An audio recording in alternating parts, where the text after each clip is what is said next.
என் அன்பு தேவனுடைய பிள்ளைகளே, தேவன் இன்றைக்கு நமக்கு கொடுக்கிற அற்புதமான வேத வார்த்தை, நான் உனக்கு சொன்னதை செய்யும் அளவும் உன்னை கைவிடுவதில்லை என்று யாக்கோபோடு ஒரு உடன்படிக்கை பண்ணும் பொழுது தேவன் சொல்லுகிறார், நான் உனக்கு சொன்ன வாக்கு தத்தங்களை உடன்படிக்கை நிறைவேற்றும் வரைக்கும் உன்னை நான் கைவிட மாட்டேன் என்று சொல்லி இன்றைக்கு நம்முடைய வாழ்க்கையில நம்மை பார்த்து ஆண்டவர் சொல்லுகிறார், நமக்கு கொடுத்த வாக்கு தத்தங்களை நிறைவேற்றி முடிக்கும் வரைக்கும் நம்மை கைவிட மாட்டார்.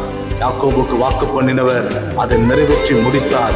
எந்த இடத்தில் வெறும் கையாய் கடந்து போனானோ அதே இடத்திற்கு 2 பரிவார ஆசீர்வாதங்களோடு பெரும் கூட்டத்திற்கு தலைவனாய் திரும்பி வர பண்ணினார். இன்றைக்கு உங்கள் வாழ்க்கையில் இருக்கிற வெறுமைகளை மாற்றி அவர் உடன்படிக்கையை நிறைவேற்றுவார்.